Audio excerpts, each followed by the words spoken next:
आप सभी को फिर से मेरा जय मसीह की। अब हम अपना संदेश शुरू करते हैं। तो हमारा जो आज का मुख्य वचन जो है मत्ती 7:13 से 14, जिसमें दो मार्ग बताए गए हैं। एक इस वचन के अनुसार एक सकरा मार्ग है और एक चौड़ा मार्ग है। तो उसी चौड़े मार्ग और सकरे मार्ग के बारे में हम आज चर्चा करेंगे, जो वचन के अनुसार है और हमारे जीवन में भी उसका संबंध है। तो इसीलिए वचन में यीशु मसीह ने कहा है कि सकरे मार्ग में प्रवेश करने वाले स्वर्ग पहुंचेंगे और जो चौड़ा मार्ग है वो विनाश हो जाता है, तो अनंत जीवन जाता है सकरा मार्ग। चौड़ा मार्ग कैसा होता है? चौड़ा मार्ग बहुत सुंदर, सब लोगों ने देखा है कि चिकना, सुंदर, सपाट, सुविधाजनक होता है, जिसमें हमको चलने में बहुत मजा आता है। गाड़ी चलाने वाले जानते हैं कि जो सीधा, सपाट और सुंदर, जो चिकनी जो सड़कें होती हैं, उसमें लोग जाना ज्यादा पसंद करेंगे। और एक जो दूसरा मार्ग होता है वो सकरा होता है और उबड़ खाबड़ सा होता है, गांव में अक्सर देखा जाता है। तो दो प्रकार के हम मार्गों को देखते हैं अपने जीवन में भी, एक चौड़ा मार्ग और एक सकरा मार्ग। तो आज इन मार्ग के बारे में ही हम चर्चा कर रहे हैं। तो सुविधाजनक मार्ग जो होता है वो कौन सा होता है? चौड़ा मार्ग। तो और जिसको मनुष्य जो है वो चौड़ा मार्ग चाहता है, जीवन जीने के लिए उसको चौड़ा मार्ग चाहिए, क्योंकि वो सुविधाजनक होता है, उसमें हर प्रकार की संपन्नता रहती है, सुविधाएं रहती है जीवन की। और उसी का अपोजिट जो है, विरोधी जो है, वो सकरा मार्ग। तो सकरा मार्ग कैसा होता है वो भी आप जानते हैं कि अपने गांव में हम अक्सर दो प्रकार का मार्ग देखते हैं। एक अच्छा मार्ग की सड़कें बनी रहती है और एक उबड़ खाबड़, जिसमें लोग जो है वो कष्ट से चलते हैं, जिसमें कंकड़ भी मिलेंगे, पत्थर भी मिलेंगे और कांटे भी मिलेंगे। तो उसमें चलने में कठिनाई होती है। तो हम बाइबल के अनुसार ये हमको सकरे मार्ग में, यीशु मसीह ने सकरे मार्ग में चलने कहा है। मतलब कि हमको कठिनाई से भरा हमारा जीवन रहेगा, उसमें हमको चलने कहा है। तो हम किस प्रकार चले इन मार्गों में? तो मैं अपने जीवन की गवाही हमेशा देती रहती हूँ, अपने घर में बैठ के बच्चों को भी। और जो मैं गवाही देती हूँ उसमें भी मेरी गवाही जुड़ी हुई होती है कि मैं जब बहुत छोटी थी, प्राइमरी पढ़ती थी, तब से मैं मिशन अस्पताल जाती थी। मैं बीमार होती थी तो मेरी माँ मेरे को मिशन अस्पताल ले जाती थी। और वहां पर मैंने अमेरिका से आए हुए मिशनरीज को देखा, जो कि फ्रॉक पहनती थी, हाई हील पहनती थी, बॉय कट, बहुत सुंदर उनके बाल रहते थे। और वो समुची जानते हैं अमेरिकन कैसे होते हैं, बहुत सुंदर दिखाई देती थी। और वो मैं सोची 25 साल से 30 साल के अंदर उनकी उम्र रहा करती थी। और वो क्यों आई थी अमेरिका से, क्यों, किस कारण से? तो आप लोग को मालूम होना चाहिए कि यहाँ पर जो भारत देश में बहुत ज्यादा गरीबी थी, बाढ़ पीड़ित लोग थे उस समय, बहुत बाढ़ आता था। और जो प्लेग था और चेचक था, ये सारे जो महामारी के रूप में ये बीमारियां आती थी। और बहुत सारे लोग क्या होते थे, बेघर हो जाते थे, अनाथ बच्चे अनाथ हो जाते थे। तो ये लोग जो है वही मिशन अस्पताल में, उस बंगले में जहाँ डॉक्टर रमन रहते हैं, वहां पे वो रहती थी और अपना जीवन वहीं पे बिताई और सेवा करते हुए उस मिशन अस्पताल में हमने उनको सेवकाई देते हुए देखा। और बेबी वार्ड था एक मिशन अस्पताल के अंदर, जिसमें जन्म लिए हुए बच्चे से लेकर 10 वर्ष तक के बच्चे उस बेबी वार्ड में रहते थे। बेबी वार्ड का मतलब था कि बच्चों का वार्ड, सिर्फ बच्चे रहते थे। और मैं उसका प्रमाण देती हूँ, मैं उसकी गवाह। मेरे को परमेश्वर ने मेरे को बहुत अच्छा संदेश देने के लिए, बहुत अच्छा गाना गाने के लिए मेरे को नहीं रखा है, बहुत वचन बोलने के लिए नहीं रखा है, पर मैं अपने जीवन से जो मैंने देखा उसकी गवाही देती हूँ। यूहन्ना 3:11-12 के अनुसार जो मैंने देखा उसकी सच्ची गवाही देती हूँ।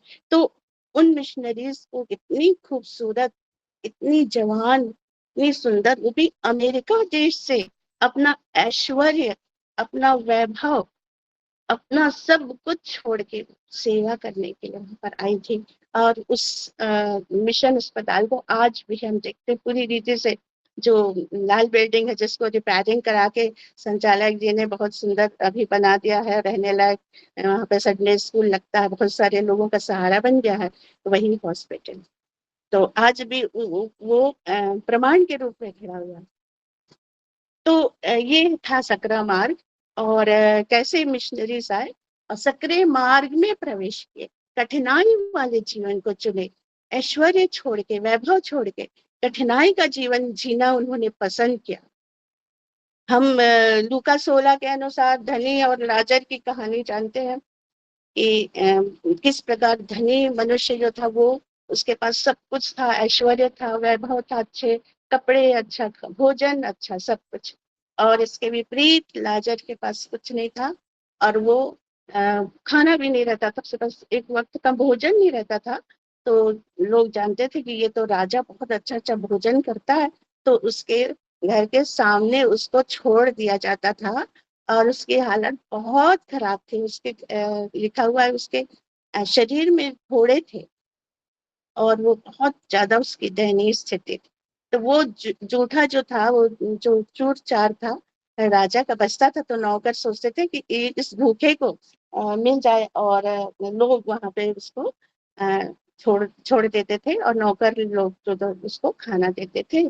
इस प्रकार उसकी जीविका चलती थी। और सबको मालूम है कि दोनों की मृत्यु हुई। और फिर क्या हुआ? क्या हुआ कि धनी मनुष्य कहाँ पहुंचा? नर्क में पहुंचा। और लाजर जो है वो इब्राहिम की गोद में पहुंचा। और लाजर उसको धनी मनुष्य लाजर को देखता है, उसका वैभव देखता है, और तुलना करता है कि मैं पहले कैसे वैभव में था, अब ये वैभव में। फिर वो बोलता है कि मेरे भाइयों को भी जाके बता दो। तो वहां से भविष्यवाणी होती है कि उनके पास क्या है? वचन है, उनके पास बाइबल है, और वो पढ़ सकते हैं। तो हमारे पास भी बाइबल है। अभी आज हमारे हाथ में क्या है? बाइबल है। उसी प्रकार यीशु मसीह जब यीशु मसीह का बपतिस्मा 40 दिन तक भूखे रहते हैं, उपवास करते हैं, उसके बाद शैतान उनकी परीक्षा लेता है, और यीशु मसीह तक को शैतान नहीं छोड़ा, और वो वैभव दिखाया, सारे संसार को का वैभव दिखाया कि ये सब कुछ मैं तुझे दे दूंगा। तो यीशु मसीह ने क्या चुना? यीशु मसीह ने क्रूस की मौत चुना। और क्रूस की मौत हम सब जानते हैं कि अपने लिए यीशु मसीह ने कुछ नहीं किया, वो हम लोग ही पापी थे, हमारे कारण वो क्रूस उठाए। तो आज हमको यीशु मसीह क्या शिक्षा देते हैं कि हम भी दूसरों के लिए जिए, जिस प्रकार यीशु मसीह दूसरों के लिए जी कर चले गए, और हमको सिखा कर भी गए कि दूसरों के लिए हमको दुख उठाना है। सिर्फ अपने उपभोग के लिए, अपने ऐश्वर्य और वैभव के लिए न जीवन नहीं जीना है, दूसरों का बोझ उठाना। तो मैं अपने जीवन की भी गवाही अक्सर दिया करती हूँ। बहुत सारे लोगों ने मेरी गवाही सुनी है कि मैं बहुत छोटी थी, मैं जन्म ली थी उसी मिशन अस्पताल में, और वहीं पर मेरी माँ थी, ऊपर कमरे में जो सीढ़ी दिखाई देती है, नर्सेस पढ़ती है जहाँ पे, और उसके ऊपर मेरी माँ थी, नीचे मेरे पापा को भर्ती किया गया। और मेरे पापा की डेथ हो गई इतने दिन में, जिस दिन मैं 7 दिन की थी। और उसके बाद हमारा जीवन इतना संघर्ष में था। यद्यपि हमारी माँ की बड़ी बहन को मिशनरी लोगों ने बहुत पढ़ाया लिखाया था, वो कुंवारी थी, और हम लोग को बहुत सहायता करती थी, फिर भी उतना नहीं हो पाता था क्योंकि हम लोग 9 भाई बहन थे। तो मैंने उस संघर्ष को देखा, उस गरीबी को देखा, अपने अड़ोसी पड़ोसी को देखा, अड़ोसी पड़ोसी के जीवन को मैं तौलती थी। हम लोग, मैं और मेरी बहन अक्सर बातें क्या करते थे, तौलते थे।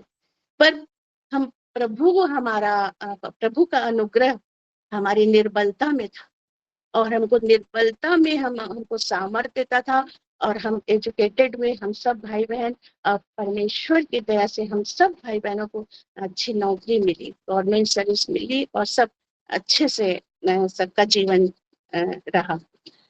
तो इस प्रकार हमको अपने लिए नहीं जीना है और हमको दूसरे के लिए जीवन जीना है। और हम सिर्फ लोग जो है, मसीही लोग जो है, वो सिर्फ अपने घर को बात करते हैं और एक फ्लैट नहीं तो 2-3 फ्लैट खरीदते हैं, और ज्यादा पैसा हुआ इनकम टैक्स देना पड़ेगा करके फार्म हाउस खरीदते हैं। ऐसा करके उन लोग यहीं पर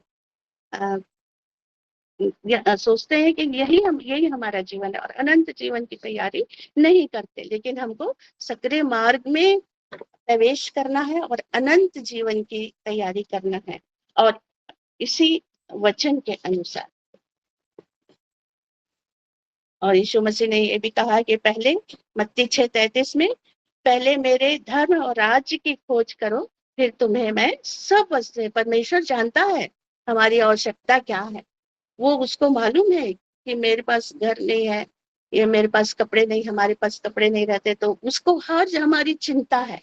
और चिंता करने भी हमको मना किया है कि अपनी सारी चिंता मुझे दे दो, मुझे तुम्हारा ध्यान, अपना सारा बोझ मुझ पर डाल दो, मैं तुम्हारे बोझ को वहन करूंगा। मैं अपने जीवन से फिर आप लोगों को उदाहरण देना चाहती हूँ, क्योंकि मेरी बहुत सुंदर, बहुत अच्छी तैयारी नहीं हुई है, पर मेरी बेटी लोग ने भी सलाह दी कि आप अपनी गवाही से प्रचार कर सकते। तो मैं एक गवाही और देना चाहती हूँ अपने जीवन की, कि बहुत साल पहले की बात है। विश्वासी मंदिर उस समय शुरू हो रहा था। तो कुछ लोग जो तो विश्वासी बन रहे थे। तो एक भाई ने एक परिवार को, एक विश्वासी परिवार को, जिसमें हस्बैंड वाइफ थे और एक बेटा एक बेटी थे, उनको हमारे घर में ला के हमसे परिचय कराया कि ये विश्वासी लोग हैं और इन लोग परदेश से आए हैं, दूसरे जगह से आए हैं, और इनके पास कुछ भी नहीं है, कुछ भी नहीं है, खाने पीने के लिए कुछ नहीं। एक किराए का उन लोग एक छोटा सा घर किसी ने दे दिया था बस, और उनकी जरूरत का सामान कुछ भी नहीं था, और हमसे परिचय कराया गया। तो मैं व्याकुल हो गई कि कैसे इन लोग का जीवन होगा, ऐसा करके। तो मैं बहुत सारी चीज अपने घर से बिना बताए भी संचालक जी को नहीं बताती थी, और अपने घर का राशन दे देती थी, अपने पुरानी साड़ियां दे देती थी।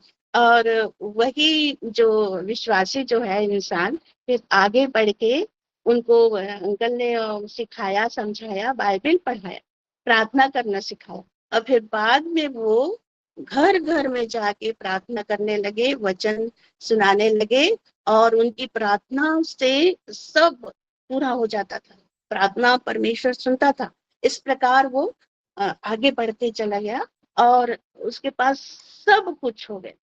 हमने अपनी आंखों से देखा, मैं नाम नहीं लेना चाह रही, पर मैं जब बता रही हूँ तो कुछ लोग जो शुरू के लोग हैं, कुछ यदि होंगे इसमें तो उन लोग समझ भी गए होंगे। हमारे मसीहा मंदिर में उन लोग सबसे शुरू में रहते थे।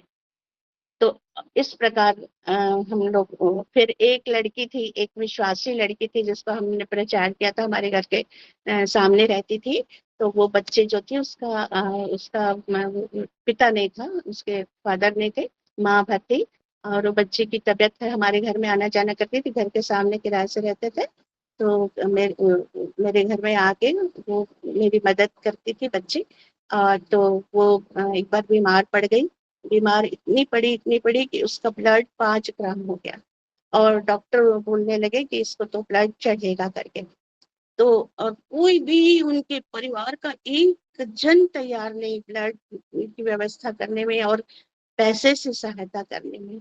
फिर मैं उठी, मेरी बेटी मोनल थी, तो हम दोनों बीड़ा उठाए और हम लोग अरेंज किए।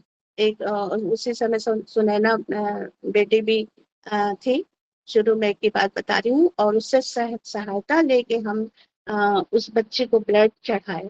फिर उसके कुछ बीमारी थी उसके शरीर में, तो मैंने 1 वर्ष तक उसका इलाज करवाया। 1 वर्ष तक पूरा पूरा अपना सब कुछ मैं उसके उसके लिए करती थी।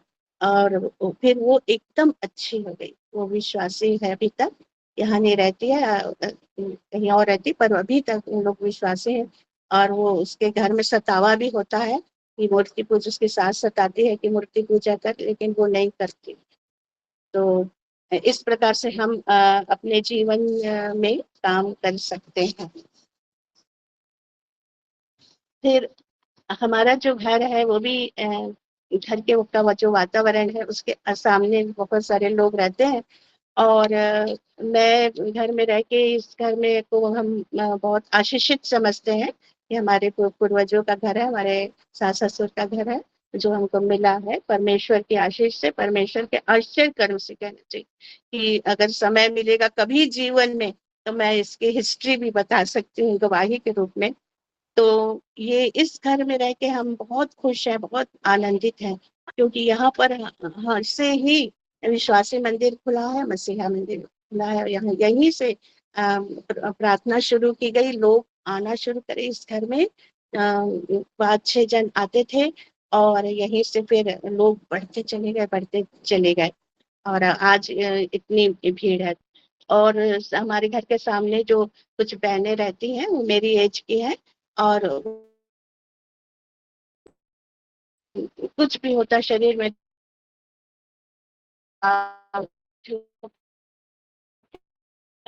किसी भी प्रकार का अपना कराना हो तो वो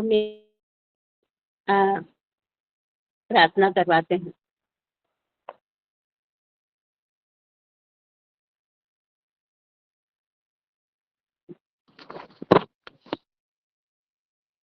मेरे मेरे पास आकर उन लोग प्रार्थना कराते हैं और मुझको बहुत धन्यवाद देते हैं।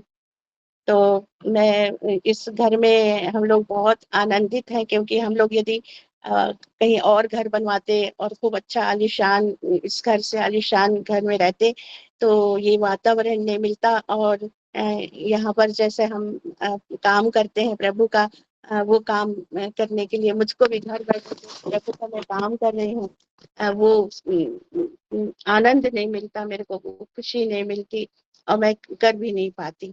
इसलिए मैं प्रभु का लाखों लाख इस घर के लिए भी, जो हमारा आशीषित घर है और जहाँ से लोग शुरू हुए हैं, जहाँ से प्रचार शुरू हुआ है।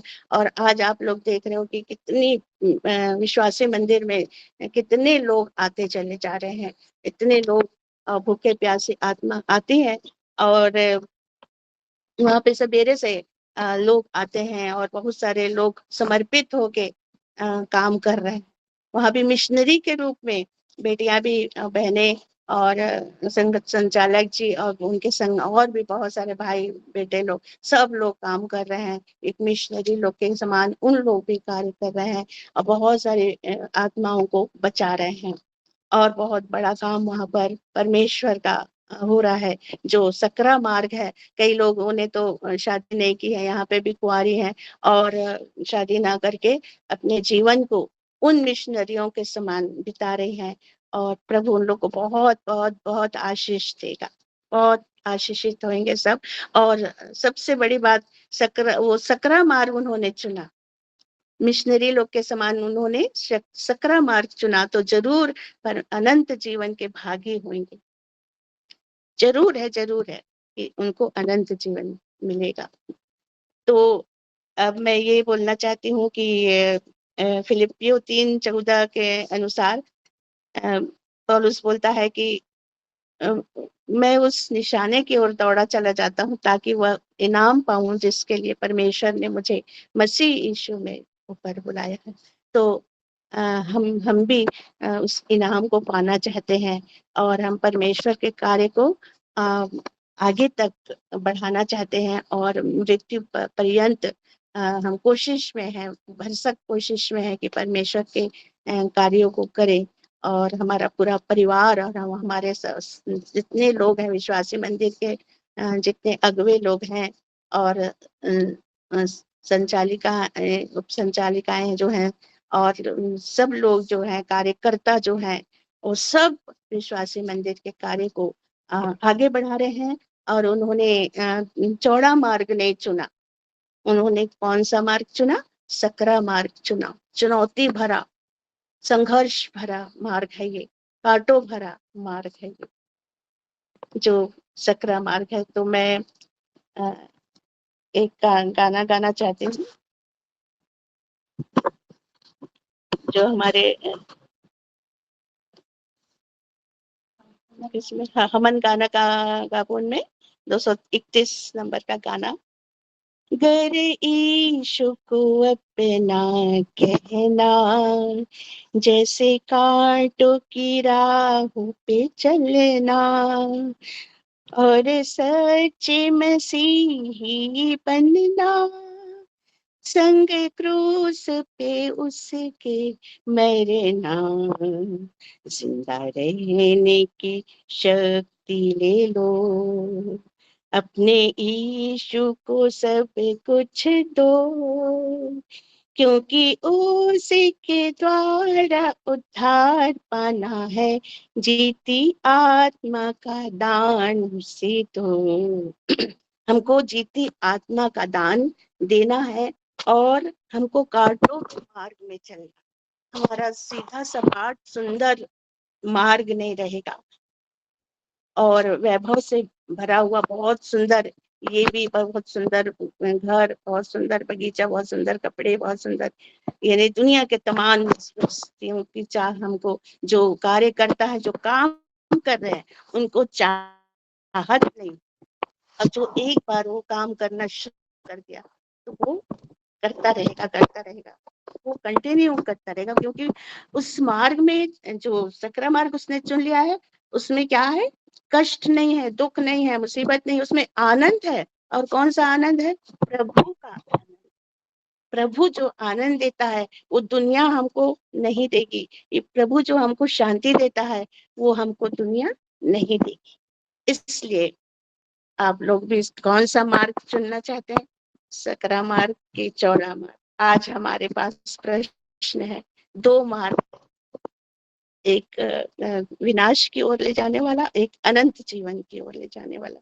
तो जो संसारिक वैभव को चुनेगा, वो विनाश की ओर जाएगा, चौड़ा मार्ग को चुन रहा है, और जो अनंत जीवन स्वर्ग का रास्ता जो है, वो सकरा मार्ग है। इतना कहकर आप लोग ने जो संदेश सुना, तो मैं प्रभु का धन्यवाद करूंगी, क्योंकि मैं बहुत कम बोलती हूँ, और मैं सोच रही थी कि मैं किस प्रकार बोलूंगी। मैं प्रार्थना की, प्रभु मैं मेरे को शब्द देना, मैं तो ऐसा बहुत 2-3 लाइन हमेशा बोलती रहती हूँ, लेकिन मैं प्रचार करने के लिए मुझे को ज्यादा बोलने की आदत नहीं है। प्रभु से मैं प्रार्थना की, और मेरी बेटियों ने भी सहयोग दिया। तो बहुत बहुत बहुत प्रभु का धन्यवाद, और आप सभी का धन्यवाद, सुनने के लिए धन्यवाद। और आशा करती हूँ कि ये वचन को हम अपने जीवन में काम में लाएंगे, मैं भी काम में लाऊंगी, लाती रहूंगी। और आप सभी को जय मसीह की।